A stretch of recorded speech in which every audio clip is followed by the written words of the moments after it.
जनाब वाली मकाम असें दस्सिया सी कि ये कबरां भी मंगला डैम विच आईयां सन, लेकिन जिन्नियां है न उन्हां बिल्कुल सिमटी पक्कियां कीतियां न। तुसां बखूबी तक्की सकने हो। ते इत्थै पढ़नेआं फातिहा शरीफ, क्योंकि कब्रस्तानें विच जिस कब्रस्तान च भी गुजरो ते कब्र आह्ले मस्जिद जनाब वाली मकाम पानी कल शायद इत्थै होया उसी है, तुसां बखूबी तक्को। ते हुण पानी जेह्ड़ा ना बहुत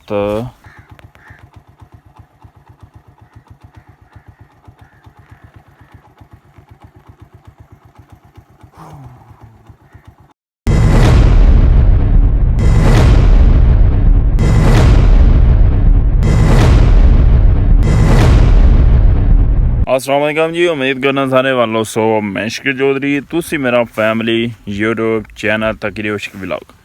जिन्हें अपना प्रोग्राम मेरे चैनल में सबसक्राइब नहीं किए जरूर सबसक्राइब कर सो, शेयर कर सो, कमेंट कर सो, लाइक जरूर कर सो। जनाब वाली मकाम हुण मौजूद हाँ इत्थै डैम पर, मंगला डैम पर। ते मजीद है तुसां तक्को इत्थै मड़वाला ग्रां सी ते जनाब वाली मकाम क्या पुछने हो इत्थै जेह्ड़े खोले शुले ये तुसें मैं जेल्लै डैम चढ़ना सी पिया उसलै बी तुसेंगी दस्सेआ सी एह् सारा कुछ। ते हुण भी जेह्ड़ा ना तुसेंगी एह् दस्सने आं कि इत्थै क्या क्या आसार बाकी है न।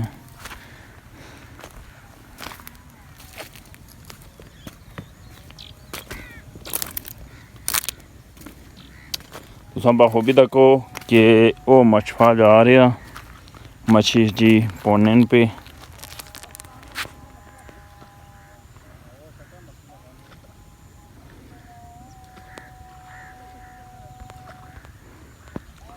मस्जिद जनाब वाले मकाम एक ग्रां तकरीबन ये जड़ा खोले छोले ये सारे बंदे होई गए न। कोई पूरा ग्रां सी इत्थै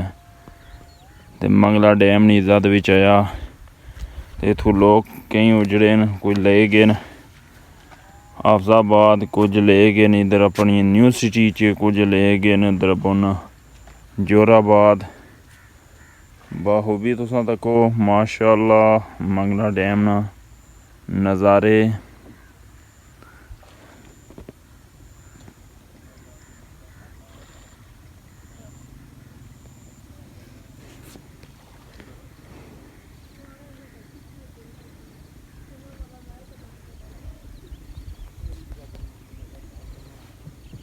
मजीद जेह्ड़ी भी डिटेल हुई है इंशाअल्लाह तुसां तक इंशाअल्लाह ताला फराहम करने आं। फिर नालों नाल मजीद जनाब वाली मकाम हुण तुसें दस्सने आं कि इधर जेह्ड़ियां मैं पैह्लें उसलै व्लॉग बिच जेह्ड़ा डैम जेल्लै चढ़ना सी उसलै तुसेंगी दस्सियां सन कि इधर मकानां ने जेह्ड़े आसार शार नज़र आए सन कि इधर तो कोई टेंगी शेंगी बनती सी कुछ एह् गटर शटर ओह् तुसां टैल्टां ना जिसनी कुसै नहीं होई है बाखूबी नज़ारा करो ऐ तुसां तक्को। ते उस तो इलावा मौसन होए आ जा इधर उस पासा जुले हैं जनाब वाली मकाम। कुछ कब्रां भी बैंदा होइयां सन ओह् भी तुसेंगी नज़ारा कराने आं। ये तुसां तक्को मकाना छाने ने कने शने बैंदे शैंदे होए बी न। इधर सब लोकां जेह्ड़ा ना अपना भट चवट्टा करी खड़ेआ सी। ते मजीद एह् है कि उद्धर जुले आं अग्गै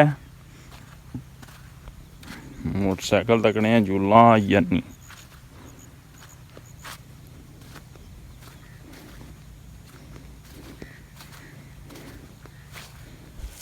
मस्जिद जनाब वाली मकाम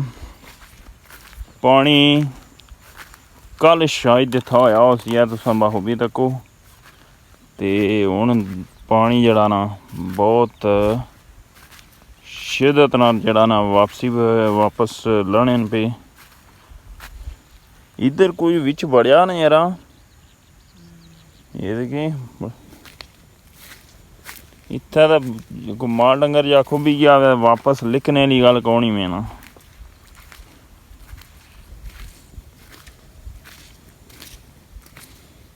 वेख सकने हो जनाब अली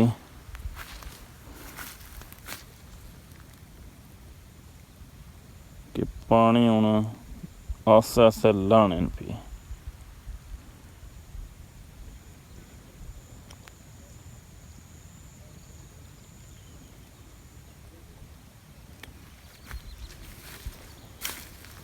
इधर तो फिलहाल अजय कबरां बहुत नीचे है न इधर तो कोई पैंदा शैंदा अजय नहीं हुई कबर शबर अपर है 3-4 कबरां जड़ियां पैंदा हुई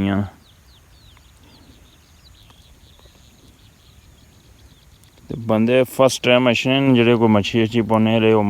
मछुआरे तुसेंगी दस्से न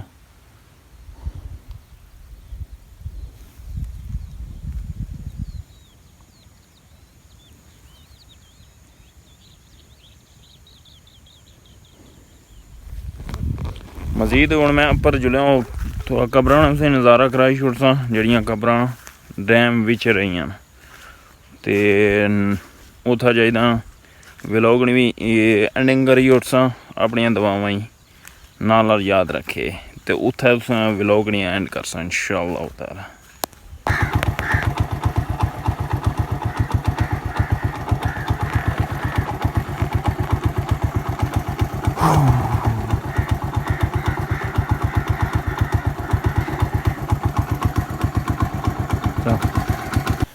जनाब आली मकाम असें दस्सेआ सी कि ये कबरां भी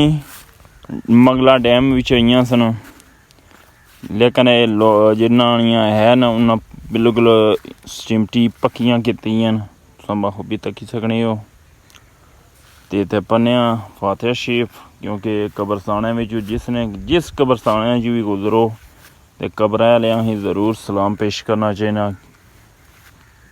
अस्सलाम वालेकुम या अल कबूर